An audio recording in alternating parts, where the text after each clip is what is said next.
Amin. Kita beri tepuk tangan untuk Tuhan Yesus kita, untuk Indonesia, bangsa yang besar. Tahukah saudara bahwa Anda harus berbangga bisa ada menjadi warga negara atau katakan lahir di bangsa ini. Sesungguhnya banyak bangsa-bangsa cemburu akan apa yang Tuhan kerjakan di bangsa ini. Tuhan menyediakan sumber daya alamnya yang begitu berlimpah. Tuhan memberikan bangsa ini menjadi bangsa di mana karyanya ingin dinyatakan. Saudara-saudara, apa yang diperlukan? Nah, kita akan lihat selanjutnya. Namun perlu kita sadari, perjuangan yang dilakukan oleh para pendahulu-pendahulu kita haruslah menjadi sebuah rasa bangga kita kepada para pejuang-pejuang, para pendahulu-pendahulu kita. Menyerahkan nyawanya, hancur seluruhnya. Banyak yang hancur seluruhnya, saudaraku. Rumahnya, harta bendanya, hilang orang-orang yang dicintainya, mati dalam perjuangan. Saudara-saudara, Anda harus mengingat akan hal itu. Janganlah kita menjadi orang yang hanya memikirkan bagaimana kesenangan diri tanpa memikirkan bagaimana pejuang-pejuang itu dulu menyerahkan nyawanya, mati untuk berjuang bagi kemerdekaan kita.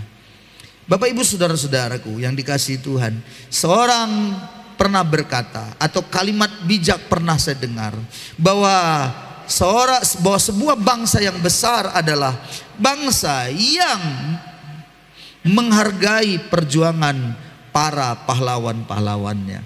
Anda akan menjadi besar, ternyata seorang besar termasuk saya dan saudara hari ini adalah orang-orang yang menghargai perjuangan para pahlawan kita. Saudara-saudaraku, tidak ada yang gampang untuk sebuah kemerdekaan di bangsa ini. Bangsa-bangsa lain banyak yang meraih kemerdekaan dengan gratis, dengan pemberian dari sang penjajah. Untuk di Asia Tenggara saja ada beberapa negara-negara itu, termasuk Singapura, termasuk Malaysia. Tetapi Indonesia berjuang mati-matian untuk menjadi sebuah bangsa yang merdeka.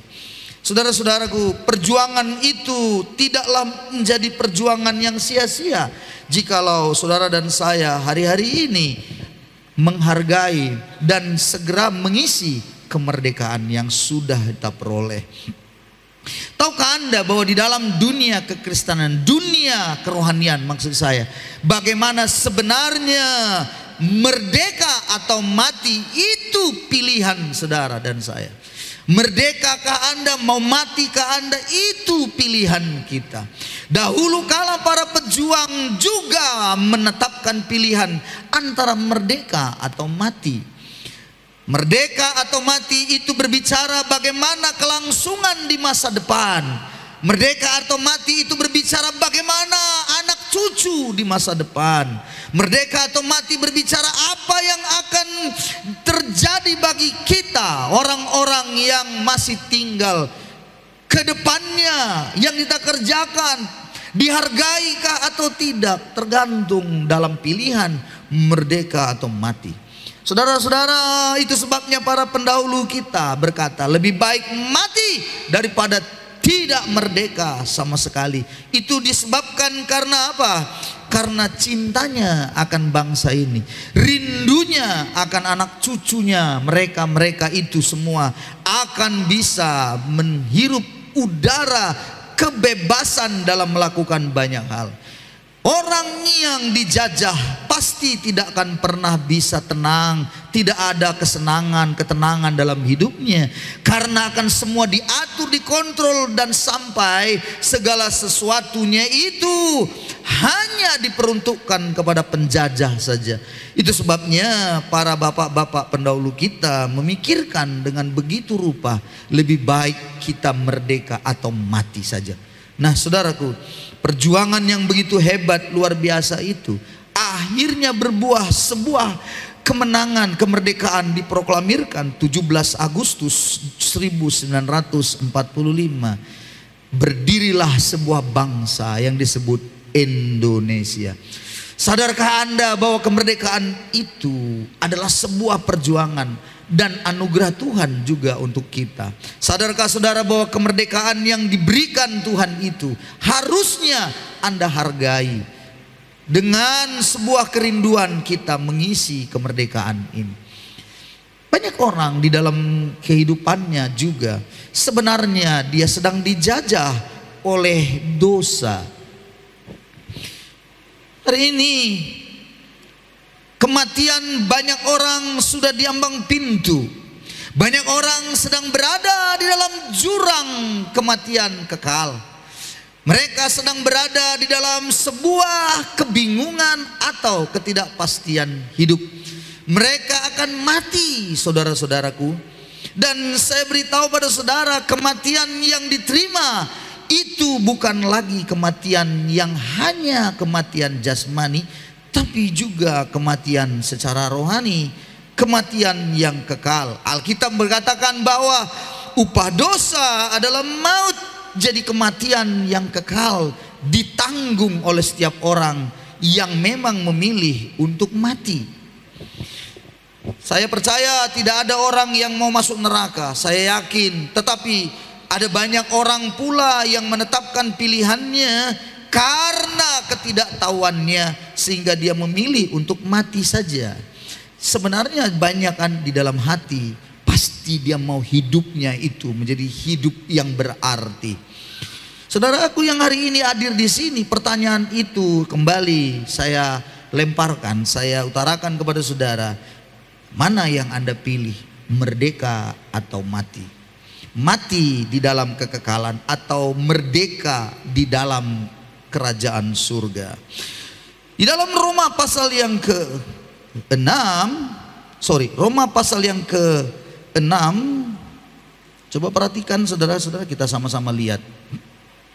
Upah dosa itu maut, ayatnya Anda bisa lihat pasal 26 ayat 23.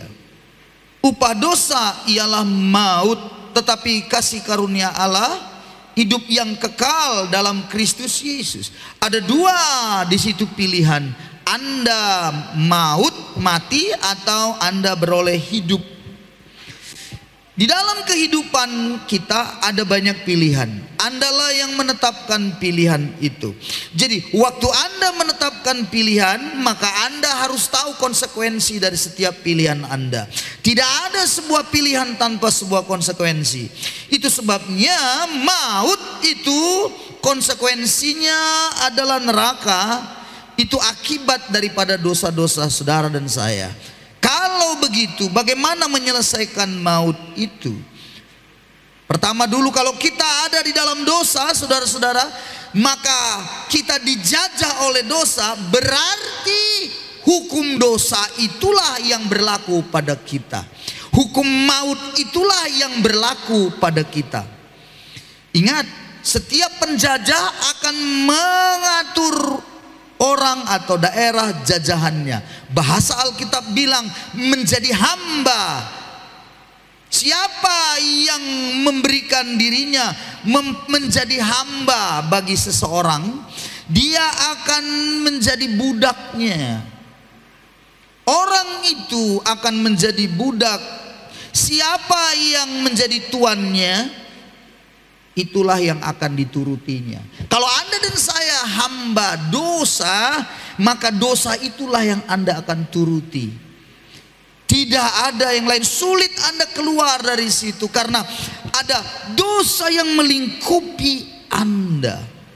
Dosa itu hukum dosa itu berlaku dalam hidup Anda kemanapun Anda pergi. Itu sebabnya berarti sia-sia semua apa yang Anda kerjakan. Mengapa? Karena dosa sebenarnya itu dalam diri Anda. Berapa dosa yang mengantarkan kita ke neraka? Cukup satu dosa. Tapi coba bayangkan ketika dosa itu mengungkung kita, maka bertambah banyaklah dosa itu. Kenapa bertambah banyak? Karena dia beranak pinak. Dosa kalau dia satu dua, dia banyak. dibiarkan dia akan beranak pinak. Dosa 1, 2, 3, 4 terus. Mengapa begitu? Karena tubuh kita dijajah oleh dosa itu. Nggak bisa lagi tidak. Nipu, bohong, apa itu akan terus. Sulit keluar dari situ, saudara-saudaraku. Kalau dahulu kala para pejuang kita yang berdarah-darah memberikan nyawanya, maka di dalam konsep dosa yang kita alami tidak bisa dengan kekuatan kita menyelesaikannya. Siapa yang bisa memerdekakan kita? Yang memerdekakan kita memang harus berdarah-darah, karena memang upah dosa tadi maut. Maka yang menyelesaikan ini juga harus mati. Harus mati, tidak bisa tidak. Dalam keadilan Tuhan itulah Dia menyatakan bahwa harus mati, tidak boleh tidak. Kasihnya pada saudara dan saya membuat Dia maunya jangan ada dihukum, tapi keadilannya menyatakan wajib dihukum. Bayangin itu saudara, itu keadilan Tuhan tuh di situ. Dia tidak bisa melepaskan diri dari kodrat, kodrat hakikatnya sebagai maha adil. Tapi dia juga tidak bisa melepaskan diri sebagai maha kasih. Nah, disinilah seringkali orang berkata Tuhan itu baik. Dia baik, berbuat baik, masa dimasukkan neraka juga? Dengar baik, baik semuanya itu tetap dosa ada di dalam hidupnya, hukum dosa ada di dalam dirinya. Tuhan itu harus adil, Dia harus tetap masuk neraka.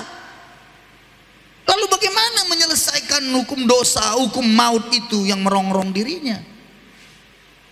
Dengarkan saya, di satu sisi betul Allah Maha Kasih, Dia rindu orang ini tidak masuk neraka, betul. Tapi di satu sisi keadilan Allah berkata harus mati. Maka di dalam kasihnya yang begitu besar pada kita semua, maka yang jadi ganti mati itu bukan lagi kita. Kematian itu diambil oleh Yesus. Dia datang dari surga, Dia menjadi manusia, Dia ambil semuanya hukuman itu. Dia berkata, aku saja. Mengapa? Karena aku mengasihi engkau, katanya. Sangat mengasihi kita. Maka Dia memberikan dirinya sendiri untuk Dia mati. Jadi keadilan Allah nyata, kasih Allah nyata juga, saudara-saudaraku. Ada seorang anak sebagai contoh, nakal. Lalu dalam kenakalannya yang begitu rupa itu, tiba satu kali anak itu kemudian melakukan sebuah kejahatan, saking jahatnya itu. Lalu kemudian dia curi barang orang, lalu ditangkap. Sang bapak mengasihi anak itu, sangat mengasihi. Tetapi di satu sisi hukuman harus dijalankan. Bagaimana itu? Saudara-saudaraku, yang menarik adalah apakah bapak itu mau menggantikan anaknya itu yang jadi terhukum? Apakah mau bapak itu mati untuk anak itu? Karena apa? Ya karena kesalahan anak itu. Ada ibu-ibu yang selalu berkata, kalau misalnya seandainya anaknya sakit saja, sakit, dan dilihatnya anaknya itu begitu susah di rumah sakit, dalam posisi anaknya yang terbaring, dia berdoa juga. Dan dia berkata apa? Bapak, kalau boleh, akulah yang sakit tuh, gantikan, pindahlah sakitnya sama aku Tuhan, jangan anakku ini. Wah, itu hebat tuh seorang ibu. Di situ saya bisa mengerti bahwa kasih ibu saja bisa luar biasa seperti itu. Tapi itu hanya doanya, bukan? Bisakah pindah? Enggak bisa. Anak itu sakit ya sakit, apa boleh buat? Virus bakteri dalam tubuh anak itu tidak bisa pindah sama dia. Anak itu sehat, nggak bisa, harus diobati. Tapi kasih Allah yang melampaui segala akal itu mampu melakukannya, saudara-saudara. Itu sebabnya melampaui akal, kita sudah belajar. Melampaui pengetahuan. Bisa. Dia tanggung di kayu salib. Karena itu dia berkata, percayalah kepadaku. Kita tinggal dimintanya, percayalah. Itulah yang disebut dalam ayat tadi, kasih karunia Allah itulah hidup yang kekal. Kasih karunia-Nya Tuhan diberikannya untuk saudara dan saya. Amin, saudara-saudara. Kasih karunia-Nya itu luar biasa. Roma 8, dengan cepat kita lihat ayat yang 1 dan 2.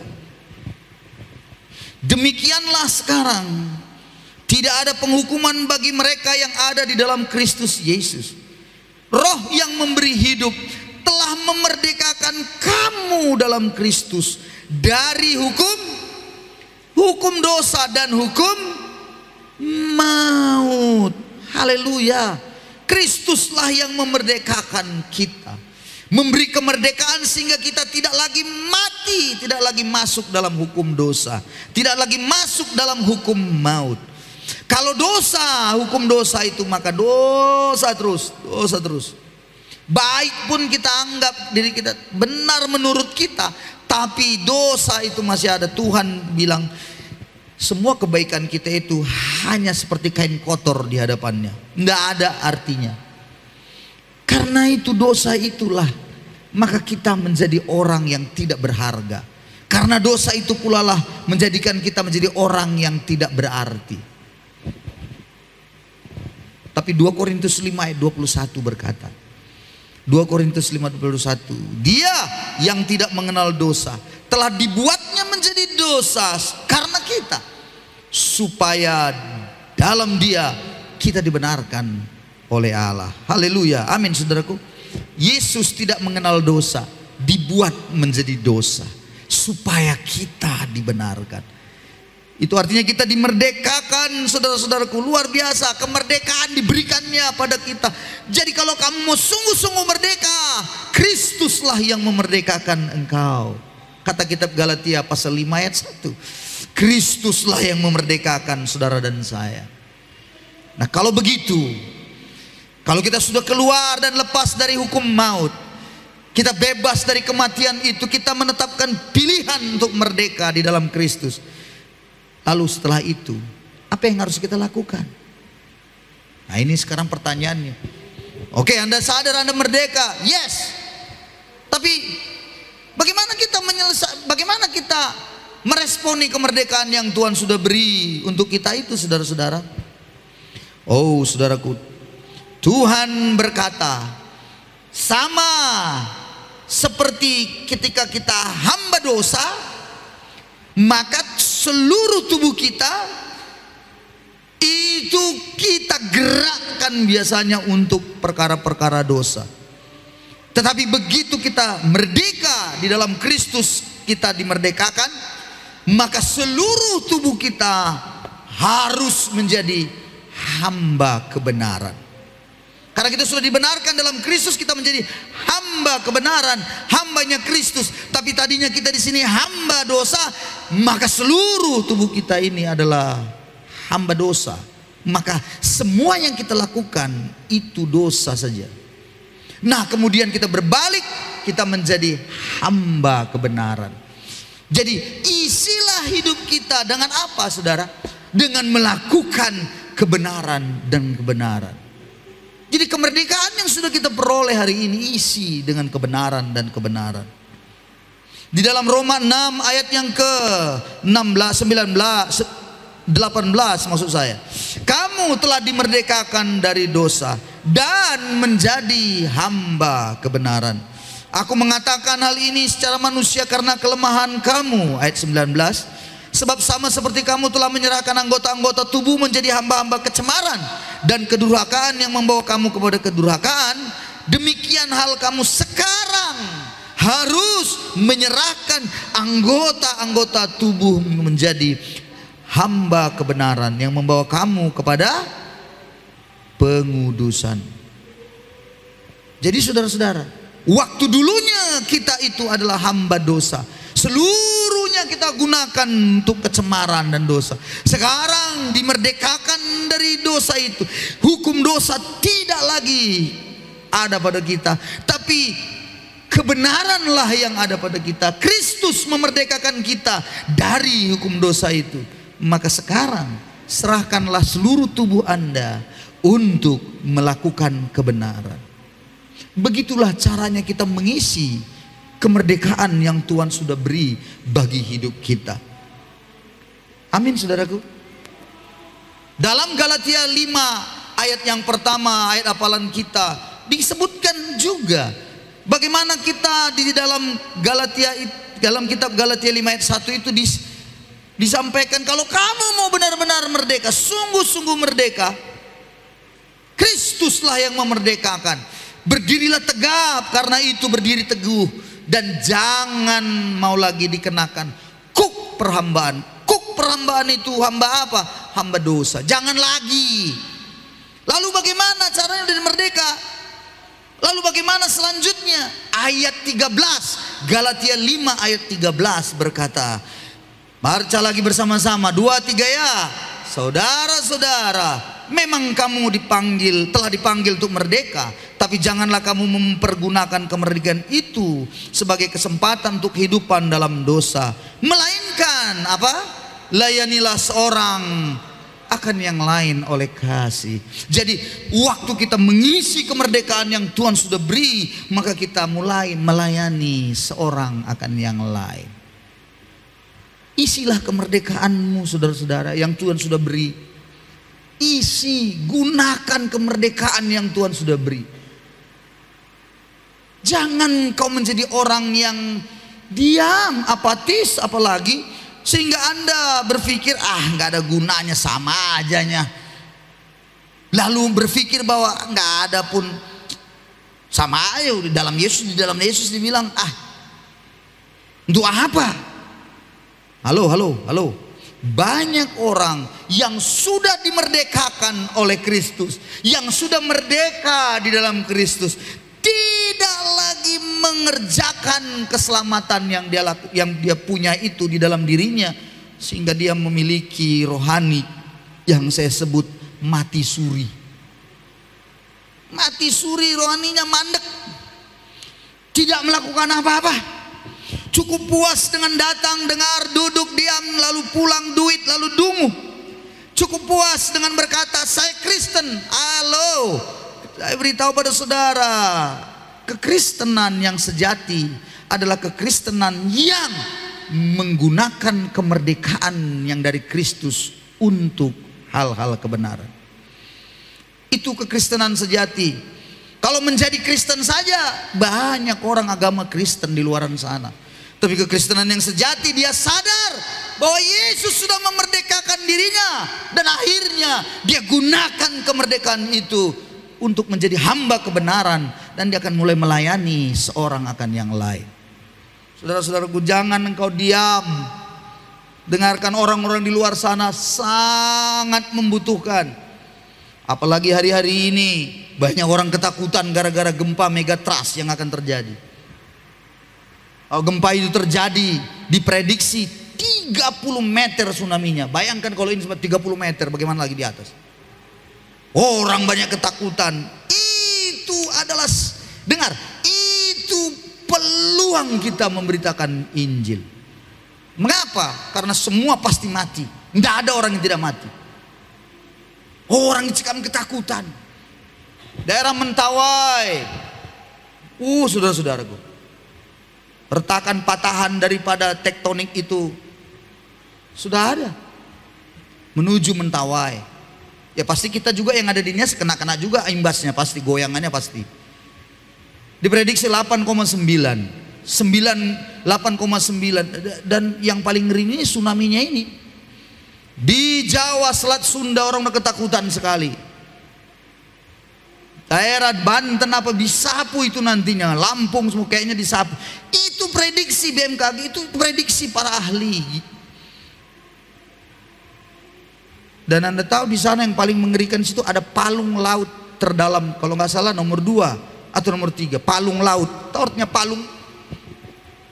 Itu Selat Sunda itu. Ditambah lagi di sana ada Gunung Krakatau. Itu kalau udah gempa terbuka, palung laut itu, misalnya ini laut, inilah dasar laut, ini dasar laut. Palung laut itu jurang, di dalam dasar itu ada lagi jurang ke dalam lagi. Nah, itulah palung laut. Begitu terbuka itu, masuklah air semuanya ke dalam, surutlah pantai, dan begitu dia nutup lagi, prek, di situ dia sorong air. Itulah yang ditakutkan, 30-an meter lebih. Saudara-saudara, orang pada ketakutan hari-hari ini. Saya beritahu pada Anda semua hari ini, justru inilah saatnya Injil harus disampaikan. Karena Injil adalah kabar baik. Bukan malahnya kita ikut-ikut ketakutan juga. Ya iyalah, Mateo. Tsunami-nya belum datang, dia sudah mati duluan. Bodoh-bodoh. Kenapa? Jantungnya nggak kuat. Dengarkan saya baik-baik. Halo, kita yang ada di Nias. Kalau lihat semua, kemarin dipanggil di DPR pusat itu, bagian Badan Meteorologi Geofisika itu, geologinya diceritakan, tinggal nunggu waktu, pasti terjadi, tinggal nunggu. Semua bilang begitu. Kapan? Kapan? Nggak ada yang tahu. Lalu siapa yang tahu? Tuhan yang tahu, karena Dia Maha Tahu. Dia yang atur semua, kedaulatannya itu. Itu sebabnya bagaimana? Semua harus cari Tuhan. Amin, saudara-saudara. Nah, itu kesempatan.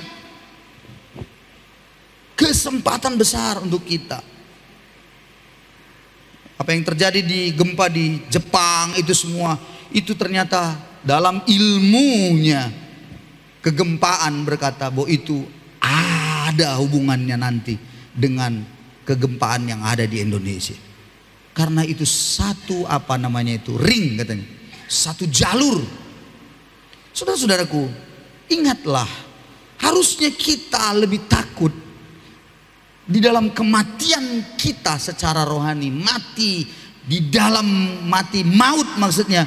Itu harusnya kita lebih takut itu. Tapi ada juga orang yang lebih takut mati, nggak apa-apa juga. Itu artinya juga bagi kita, itu siap-siap kita beritakan Injil padanya. Karena semua orang pasti mati, nggak ada orang nggak mati. Siapa di sini yang mau nggak mati? Ada yang bilang aku mau hidup 1000 tahun lagi. 1000 tahun lagi besok udah mati dia. Nggak ada, saudara-saudara. Itu sebabnya persiapkan hidup ini. Apa sih yang mau kita kejar lagi? Disinilah yang seringkali menjadi sebuah dilema buat banyak orang memang. Saya mendengar kisah, saya baca sebuah artikel kisah Alexander Agung. Wah, itu kerajaan Yunani yang hebat. Alexander Agung menguasai banyak. Dia adalah seorang kaisar yang sungguh luar biasa sekali dalam peperangan, berani dan menguasai banyak negara-negara di daerah Eropa sana. Alexander Agung itu terkenal.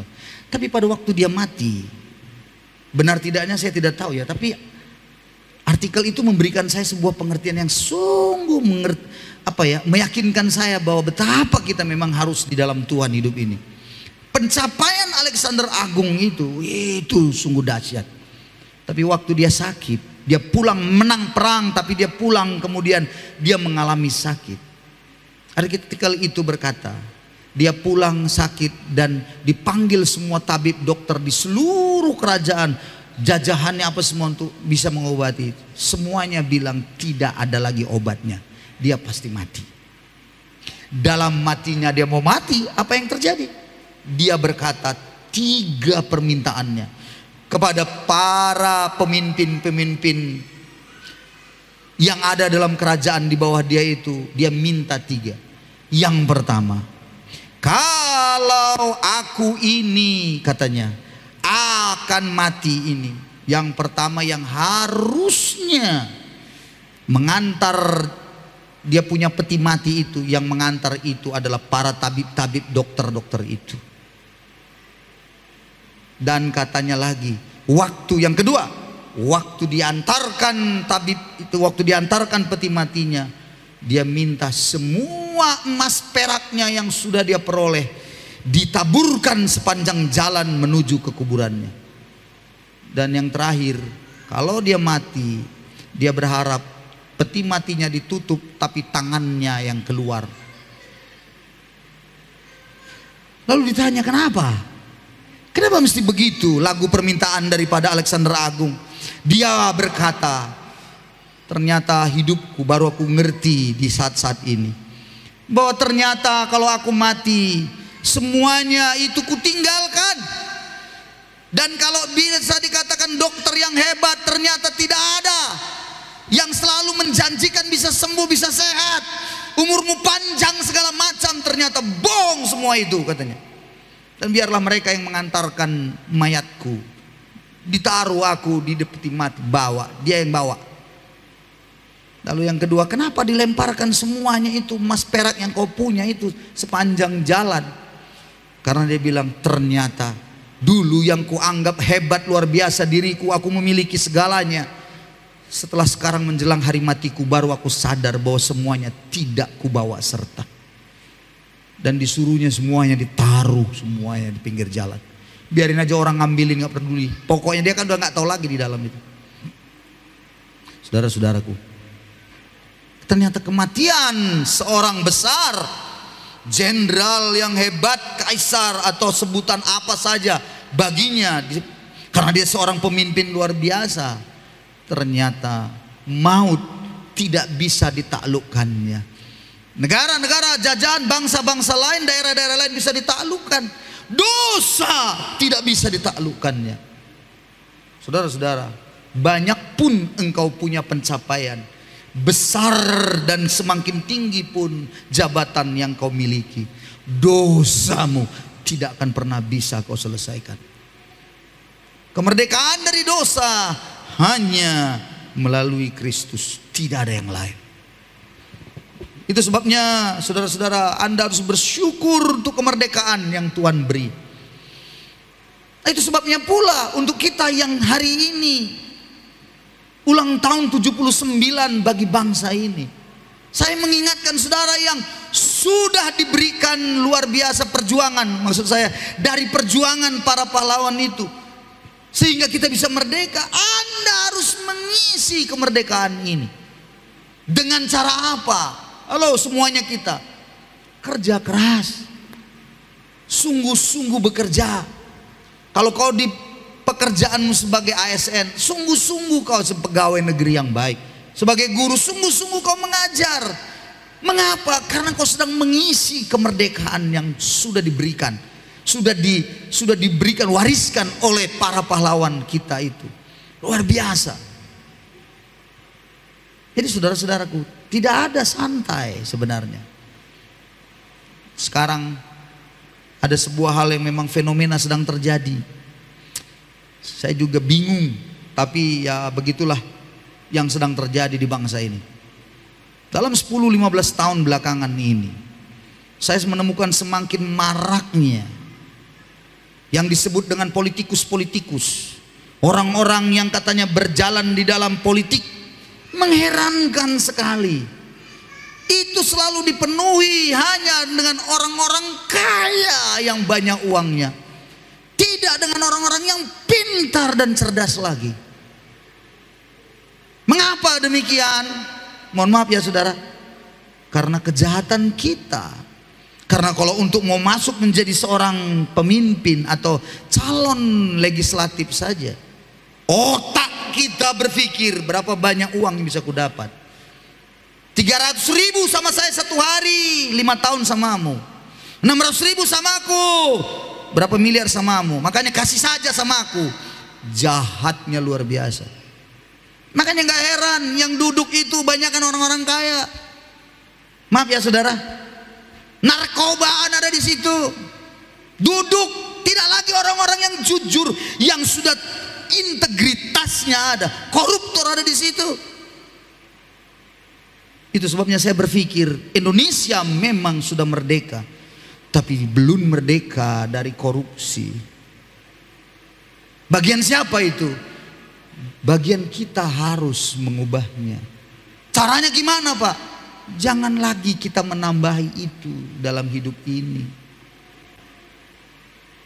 Apa yang Anda korupsikan? Mungkin bukan uang negara.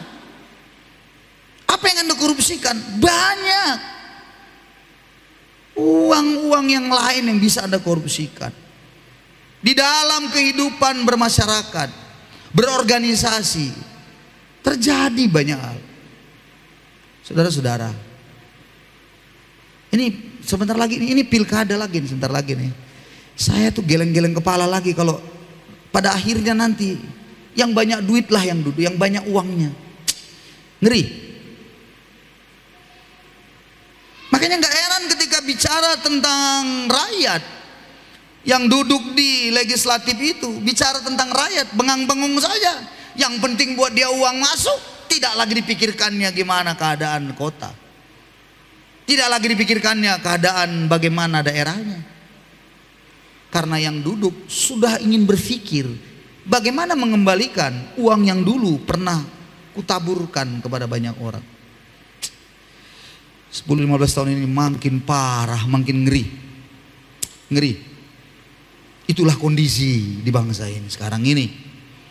Maka oleh karena itu, saudara-saudaraku, isi kita yang hari ini ada, mari kita mengisi kemerdekaan dengan jadilah kita menjadi hamba kebenaran. Amin, saudara-saudaraku. Amin.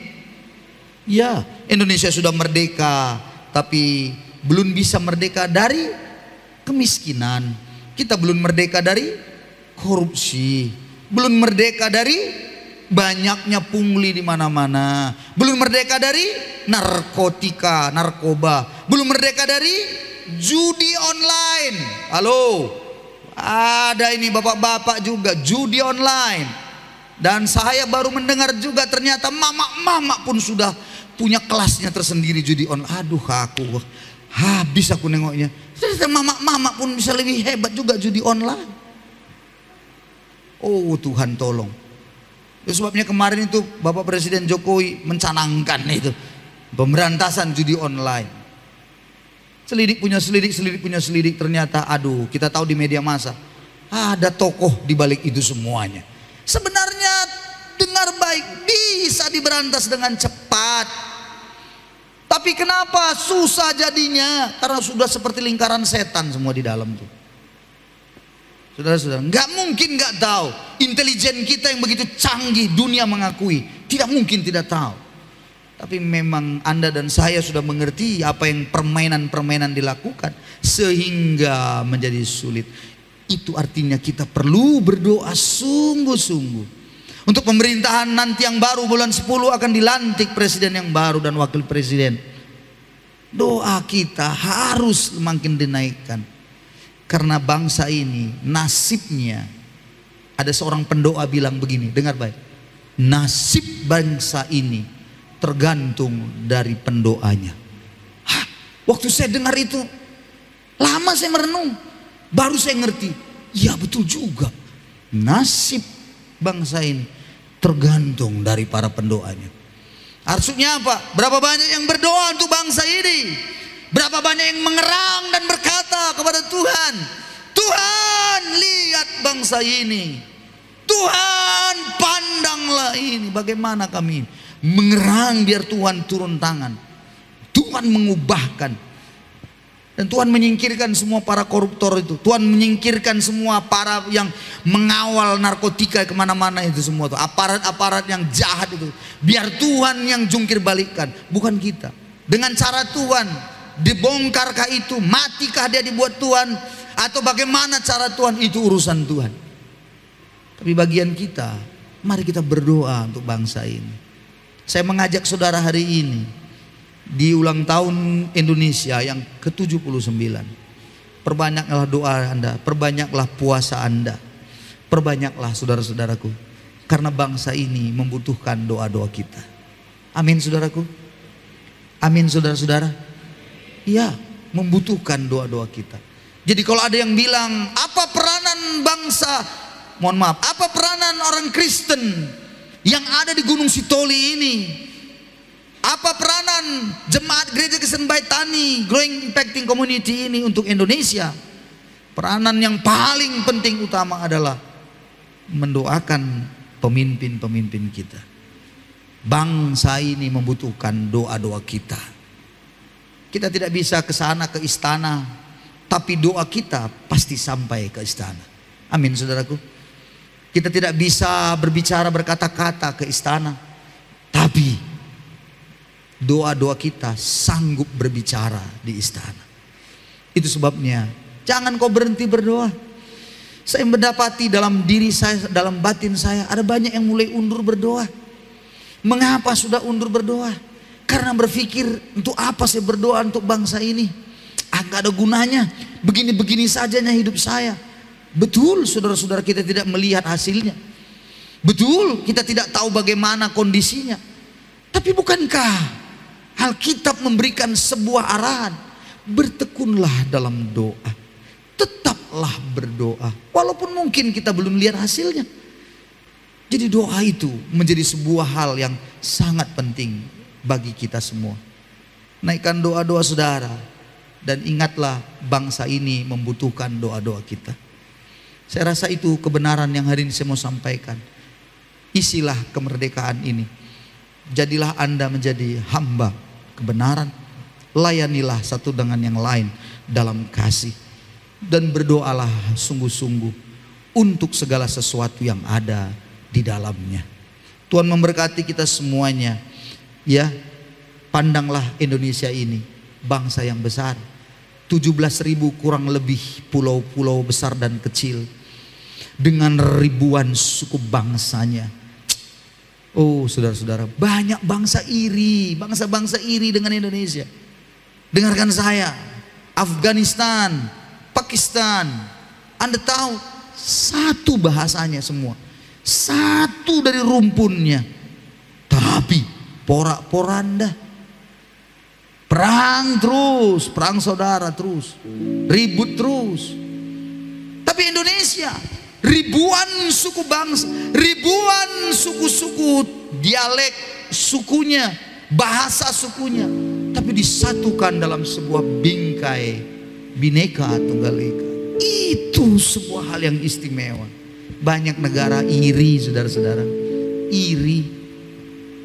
Makanya oleh karena itu berbanggalah engkau menjadi bangsa Indonesia, lahir di Indonesia, berbanggalah.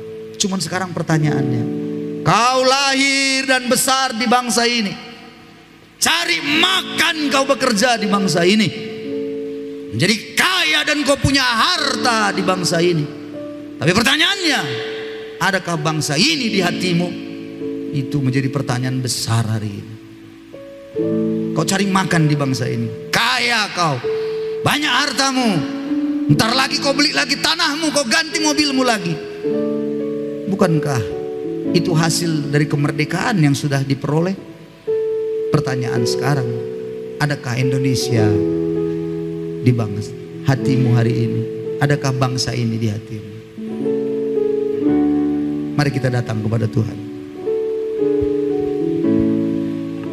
datang kepada Dia. Saya mengajak kita berdoa hari ini buat bangsa ini.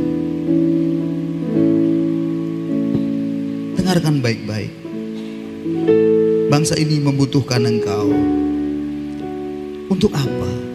Mengerjakan pekerjaan-pekerjaan besar yang disiapkan.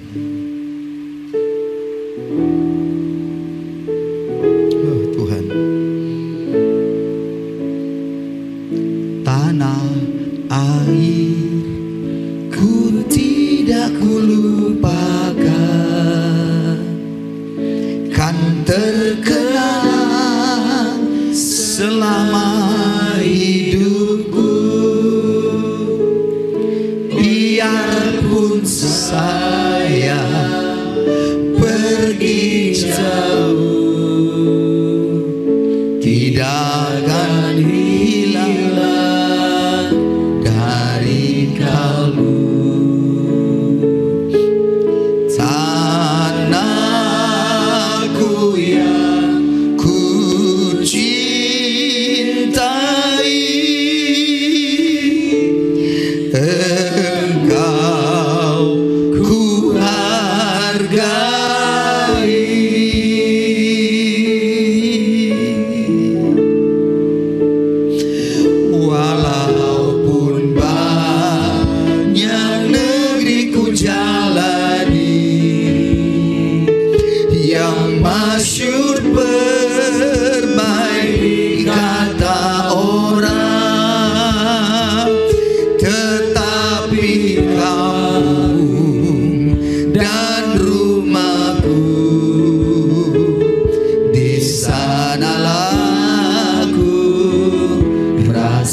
biarpun saya pergi jauh, tidak akan hilang dari kalbu. Tanahku yang ku cintai, Engkau ku hargai. Walaupun banyak negeri ku jalani, yang masyhur permai di kata orang, tetapi kampung dan rumahku, di sanalah aku merasa senang. Tanahku tak ku lupakan, Engkau ku banggakan, Engkau ku banggakan, Engkau ku banggakan.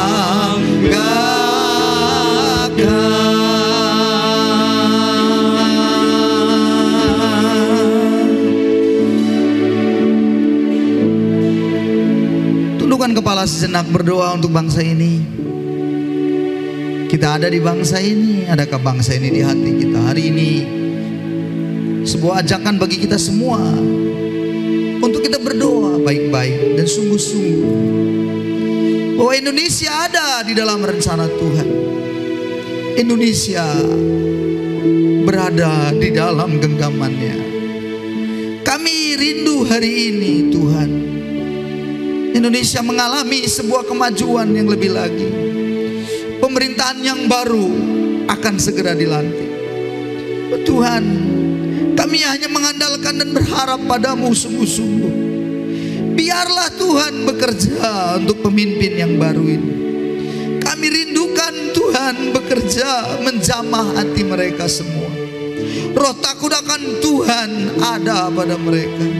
Mereka diberikan hikmat bijaksana untuk memimpin bangsa. Tuhan, kami rindu hari ini juga. Kami yang ada di Nias ini, kami rindukan semua kami memiliki hati untuk bangsa ini. Tuhan, berdoa untuk Indonesia. Tuhan, kami rindukan pula kemajuan boleh ada di pulau ini. Kami rindukan supaya pemimpin di pulau ini adalah pemimpin semua yang benar-benar takut akan Tuhan. Maka kami berdoa, Bapa, kota ini kami serahkan dalam tangan-Mu. Terima kasih Tuhan. Kami mengucap syukur untuk hari ini. Firman-Mu meneguhkan kami. Ingatkan kami terus akan bangsa ini. Terima kasih Tuhan. Diberkatilah bangsa kami dalam damai sejahtera Tuhan. Kerajaan-Mu dinyatakan. Datang kerajaan-Mu atas Indonesia. Terpujilah nama-Mu Bapa. Di dalam nama Yesus kami sudah berdoa. Haleluya. Amin. Amin. Amin. Kita beri tepuk tangan untuk Yesus kita.